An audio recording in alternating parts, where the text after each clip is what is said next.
Today's episode is brought to you by the Daily Gardener Friday newsletter. You can sign up for the newsletter over at thedailygardener.org.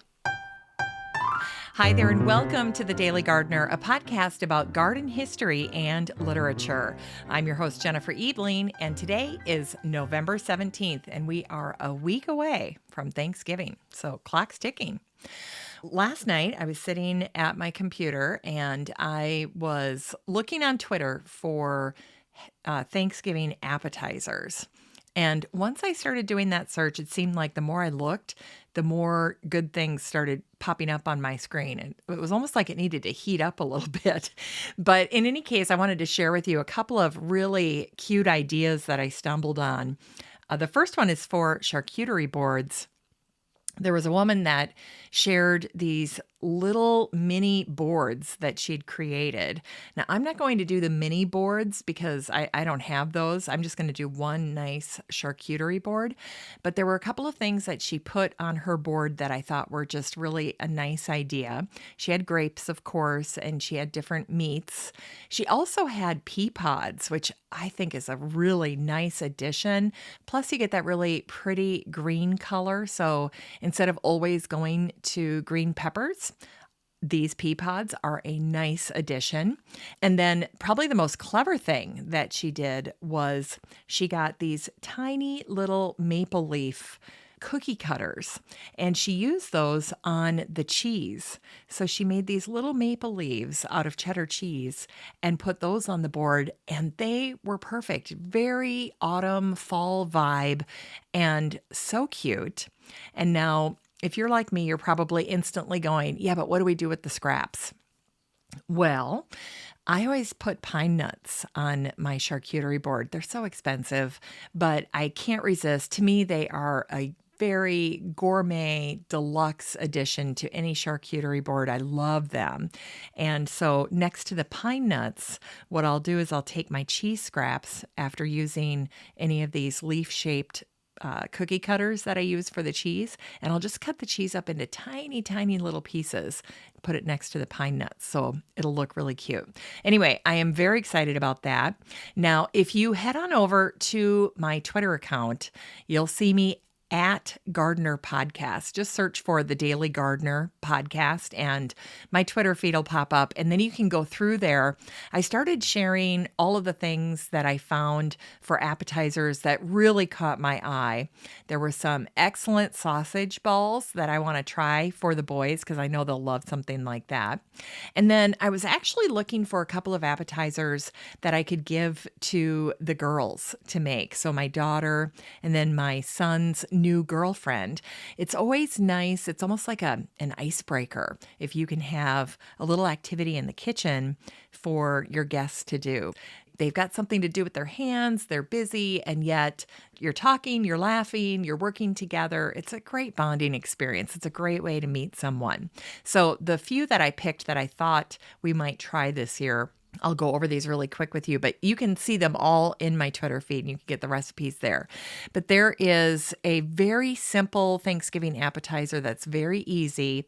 You take store-bought puff pastry, and then over the top of that, you put caramelized onion, mushroom, and apple. Oh, doesn't that sound amazing? So you saute all of that together in a little pan, and then you just put it over the puff pastry. It's always the simple ones. It's always the simple appetizers that are the best.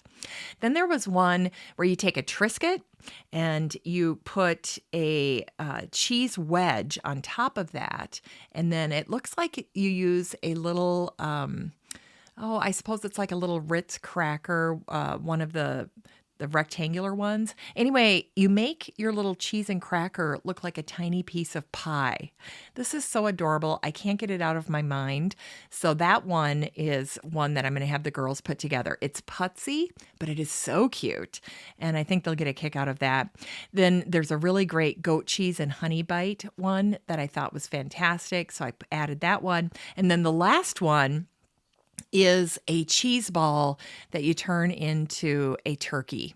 And you do that with pecans and little wafer crackers for the fantail of the turkey. And then for the turkey head, you use a red bell pepper that you've cut into strips. It's so stinking cute. And that's another good one to have my daughter and my son's new girlfriend work together on. So those are the things that I'm cooking up for Thanksgiving. In addition to the fact that today I am pre-cooking 2 of my 3 turkeys. So I will have those all cooked and cut up and put away, packaged away and frozen and ready to thaw out the night before Thanksgiving, just to make Thanksgiving go a little bit more smoothly. And then the turkey that I prepare on Thanksgiving, I'm really just preparing it for the fragrance and for the look. And I'll carve it up later in the day and we'll use it for some fun leftover recipes. But I want to get the majority of this out of my hair, get it done, get it taken care of so that I can relax and enjoy Thanksgiving too. So that's what I'm working on today. That's what I'm doing. All right, let's get to today's garden history. Well, we start out with an event that I know I've shared before in previous years on this day, but to me, this was a very major event that happened in 1771.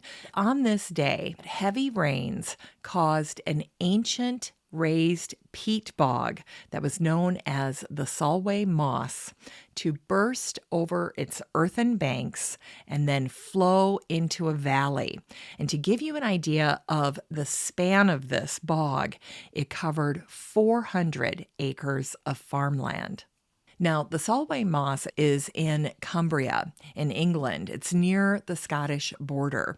But if you can imagine, after this event happens, the next day you have this peat bog that is covering the land with 15 feet of thick, feculent mud. Just terrible.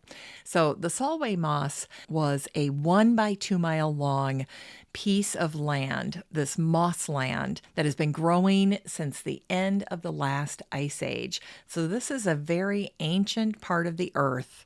It's actually a very deceptive part of the country. And if you don't know what you're doing and you're walking around in that area, you can get into trouble very quickly. The living surface of this land mass at the time was a unique mix of bog cotton, sphagnum moss, and heather. Can you imagine walking on this? You probably wouldn't get too far. There was standing water. There were a few shrubs, I think, that gave the impression to people that you could walk in this area. But really, what you've got there is rotting vegetation, and that is very dangerous to walk on. It's very much like quicksand. And actually, there had been a battle in this area of the Solway moss 200 years before this incident in 1771. This was a battle where the English and the Scots were fighting over land that was surrounding the bog. It's called the Battle of Solway Moss. And after the English won that battle, there were hundreds of Scots who drowned in the bog as they tried to get home by crossing on that strip of mossland. So a very treacherous spot of earth. Imagine a sponge. That's what peat is like, and it can expand to absorb moisture when it gets wet. And so you have months like November when it gets really, really wet and that peat just swells. And in the case of this day, November 17th, back in 1771, the peat swelled so much that it just actually burst. Now, when I was researching this, I actually stumbled on a journal entry regarding this event, and I thought it was absolutely riveting even after all this time. Here's what was written. A farmer who lived nearest the moss was alarmed with an unusual noise.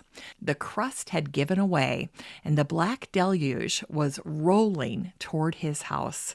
He gave notice to his neighbors, but others received no notice except for the noise or by the arrival of this sludge at the entrance of their homes. It just starts coming in through the doors and the windows. Some people were actually surprised with it, even in their beds, it says here, while some remained totally ignorant until the morning when their neighbors got them out of their houses through their roof. I can't even imagine. Well, this entry goes on to describe this peat bog. It says, the eruption burst like a cataract of thick ink, intermixed with great fragments of peat, filling the whole valley, leaving tremendous heaps of turf. What an event over 400 years ago. And today we also celebrate the birthday of Henry Muhlenberg, the American Lutheran pastor and botanist. He was born on this day, November 17th in 1785. Now, Henry's ancestors were a founding family of the United States, and Henry himself came from a long line of pastors.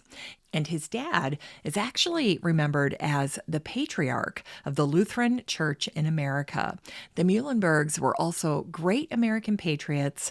Henry's brother was a major in the Revolutionary War, and his other brother was a congressman. But Henry Muhlenberg, the botanist, made many contributions to American horticulture. His journals are a treasure trove of his thoughts on botanical self-improvement. That's what I call it when you have a gardener who's making little notes to remind themselves about how to get better as a gardener. For instance, Henry would write, "How may I best advance myself in the knowledge of plants?" He was very earnest. And Henry would also set goals and little reminders to challenge himself. One entry says, "It is winter and there is little to do.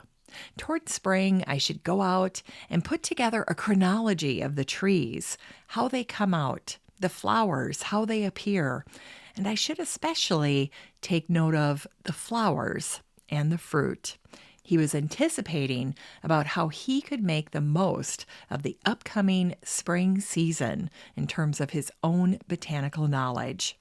Today, the grass Muhlenbergia is named for Henry Muhlenberg, and these grasses are a wonder.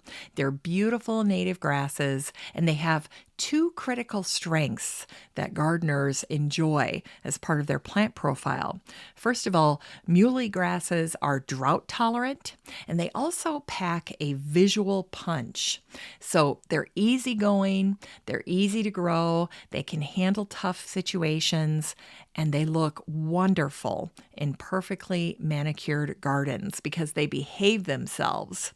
Now, if you've ever grown the muley cultivar White Cloud, you will get, with that particular plant, beautiful white plumes.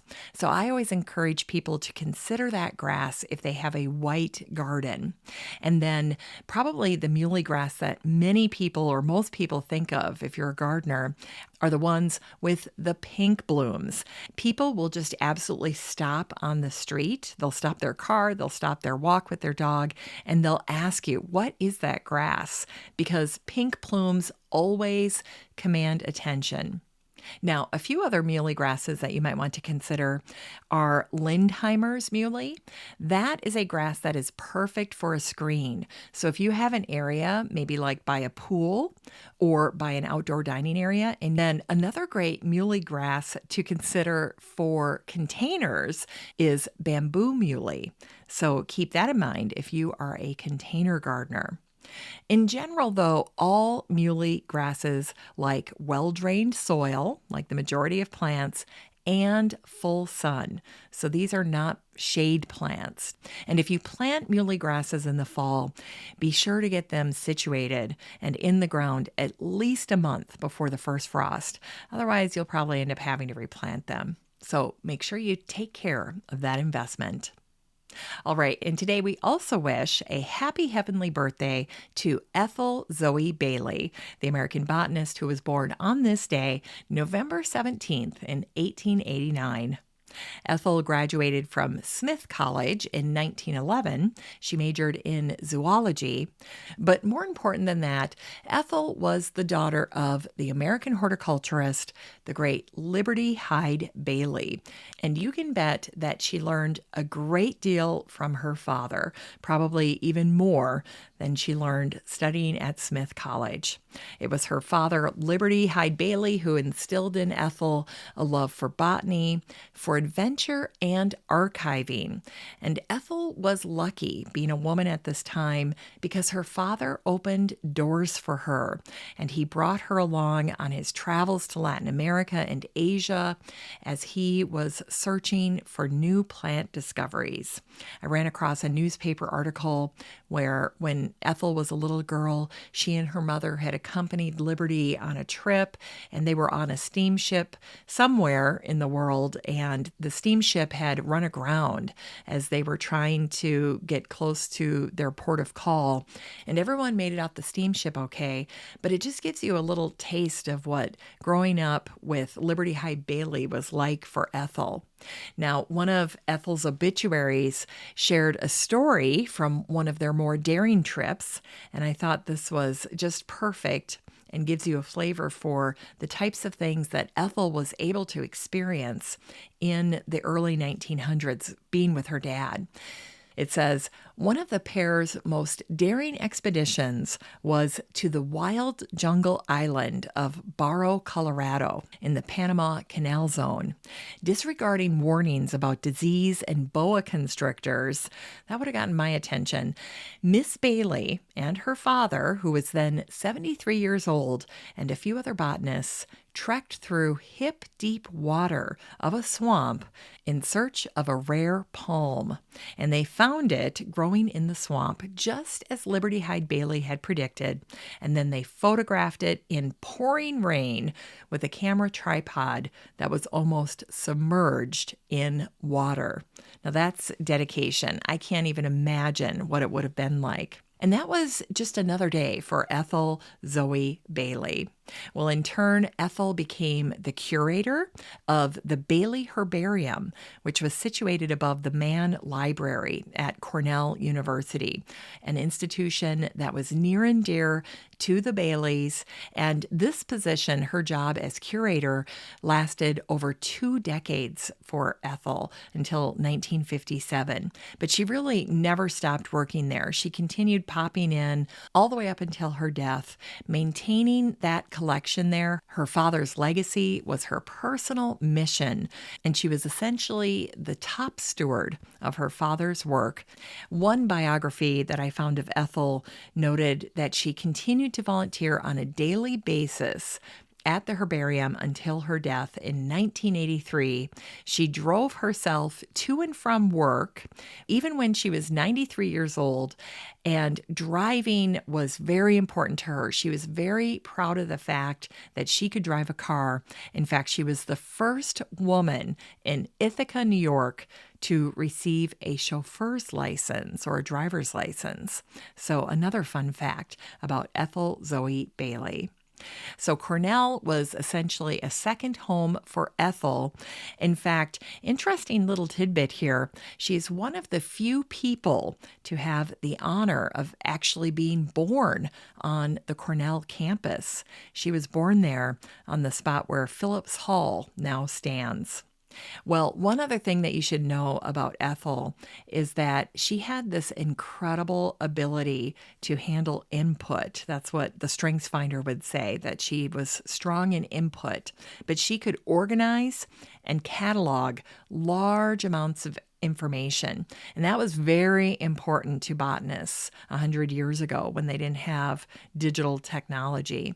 So what she did is she was very simple in how she did it, but she created a note card filing system of every single plant that she'd come across in garden catalogs. She would take those catalogs and she would dissect them, turn them into these little note cards, and if you needed to know something about a plant, she'd go to her 3x5 note cards, and that's how she would find out everything that she could about these plants. And it was thanks to these plant catalogs, which she turned into this very simple but useful index, which not only helped her father with his research, but it became an invaluable resource to other researchers and plant experts worldwide.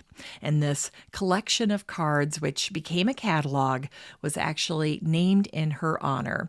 It was called the Ethel Z. Bailey Horticultural Catalog. Ethel received tons of recognition for her work during her lifetime. She got the George Robert White Medal in 1967 from the Massachusetts Historical Society, and she also won the Smith College Medal from her alma mater in 1970.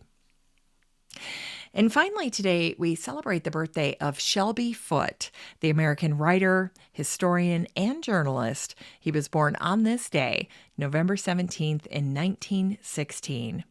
Shelby is remembered for his massive 3-volume, 3,000-page history of the Civil War, a project he completed in 1974. Shelby lived in Memphis, Tennessee.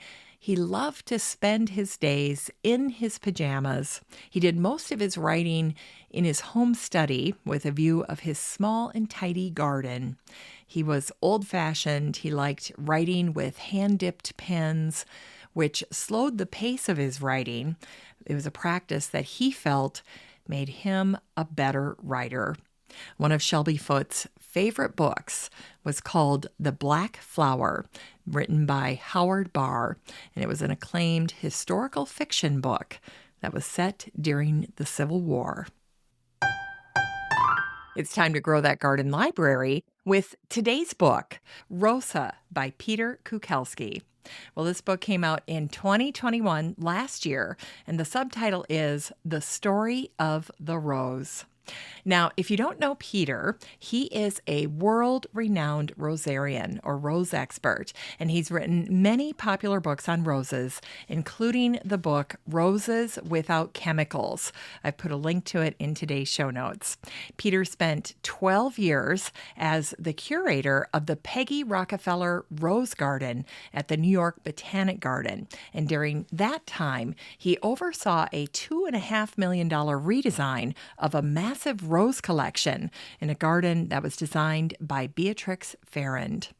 Peter also helped to lead the launch of the Royal Botanic Gardens in Ontario, and when he's not busy doing all of that, he promotes disease-resistant roses as a leader on the National Earthkind team. A review of this book in Maine Gardener by Tom Atwell raved that this book is a beauty with lavish illustrations and the long, fascinating history of the rose. Tom wrote, in Chapter 1, Peter lists all the plants other than roses in the rose family, which surprisingly includes the mountain ash, apples, raspberries, and strawberries, just to name a few. Peter also shows with pictures, by the way, the book has 256 color illustrations, the many different classes of roses. And then modern roses are defined as those introduced since 1867, and they get their own section.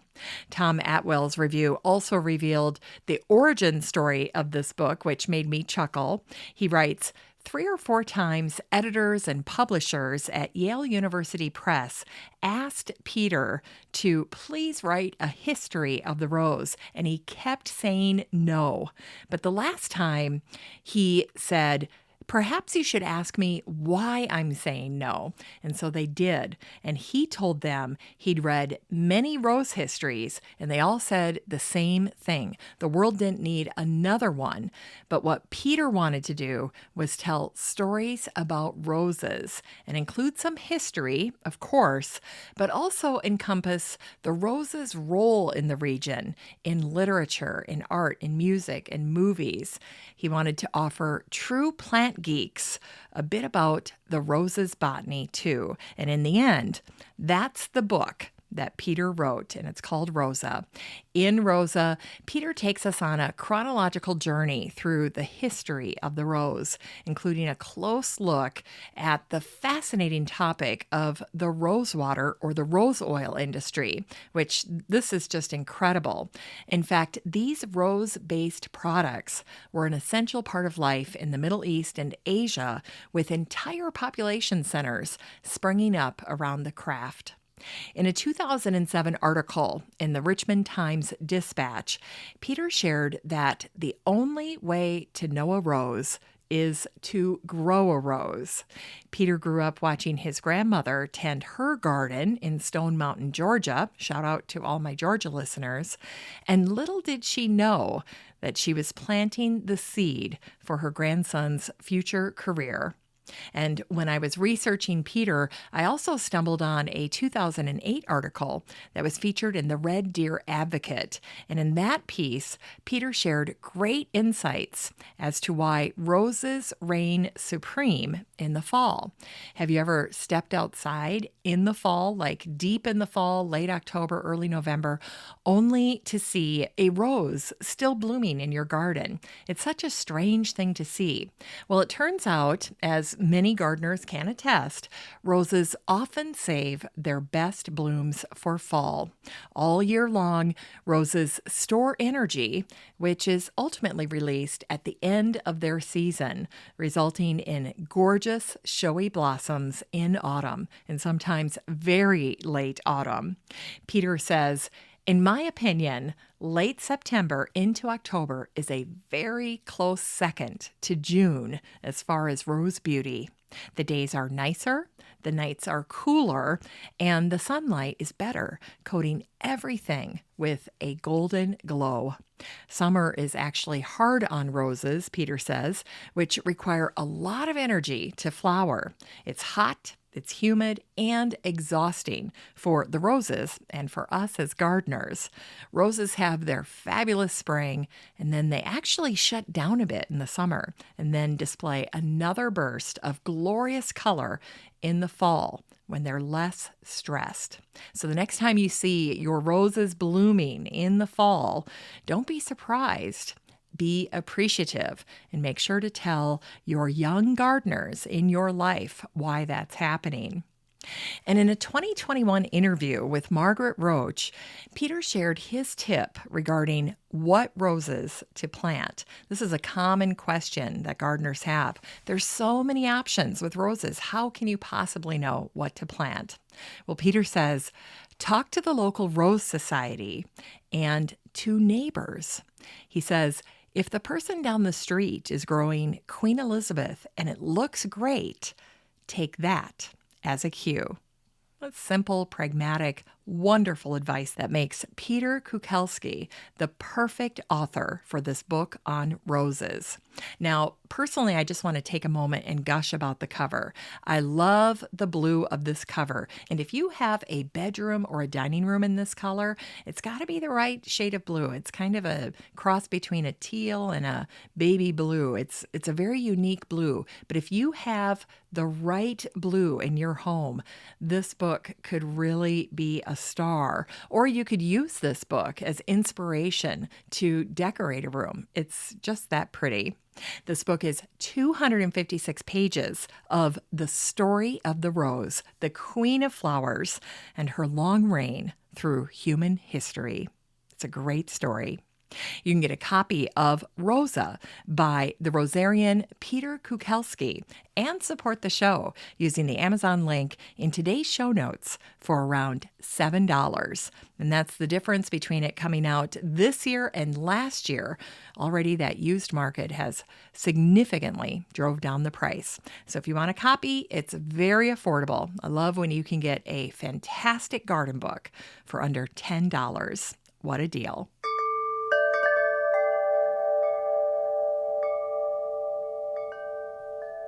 All right, we end the show today with a Botanic Spark that celebrates the birthday of the Canadian poet and naturalist Archibald Lampman. He was born on this day, November 17th in 1861.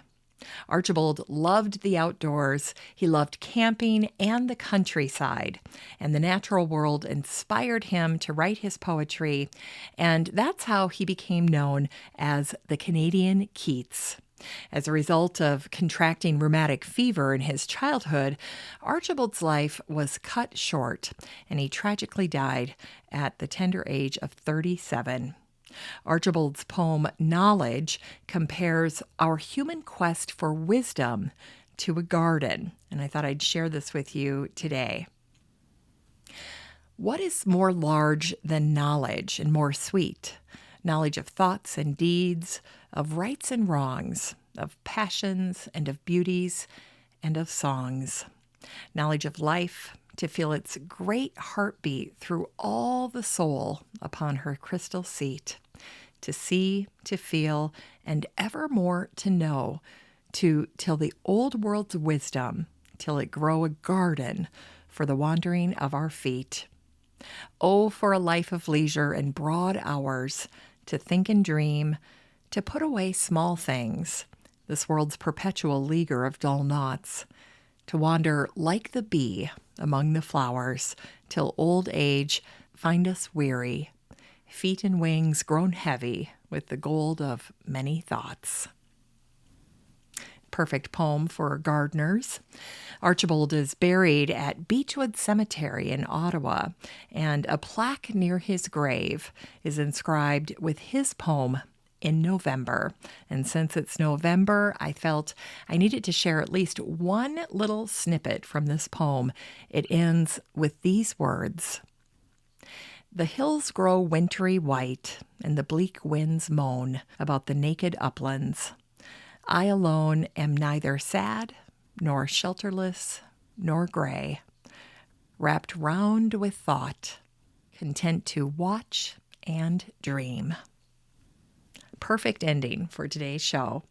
Well, my turkey is in the oven.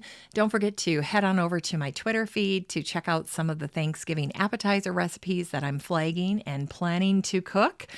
And I hope that you have a wonderful day. Thank you so much for listening to The Daily Gardener. I hope you get a chance to get started on your Thanksgiving as well. Don't forget to shake things up a little bit, try a few new things, add some pea pods to your charcuterie board.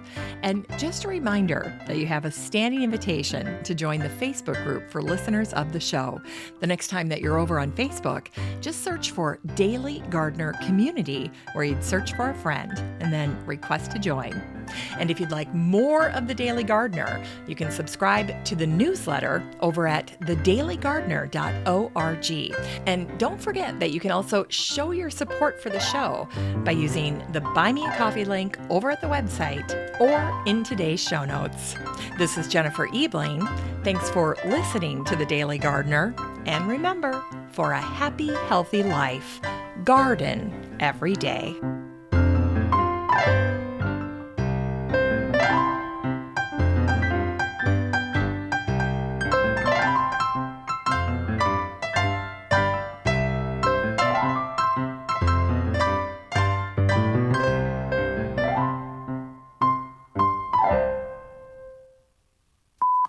I'm just going to see behind the scenes, you get to see this, but I can't remember. I want to say it's, Scotland. It's near Scotland. It's in Cumbria, England, near the Scottish border. Okay. And then bamboo is bamboo. And then another great muley glass. That's a tongue twister. From the Massachusetts Historic. It's time to grow that garden library, but we're going to stop and we're going to start that recording after the break. All right, you guys, turkey's in the oven. In a 2021 interview with Margaret Roach, and now Max is barking. Oh, Max. I must be getting an Amazon package. I'm going to have to step away. I wonder how long this is going to go on. And that's like 5, 6, 7, 8. Please go away. 11, get back in your truck. Oh, we're not done. Okay, I think we're done. Oh, Max. 43. 55. 71. 80. 81. 98. He's losing the steam. Ooh, 99. Are you going to make it, Max? Oh, is he going to make it? Are you kidding? We're stopping at 99. Okay, we're going to carry on.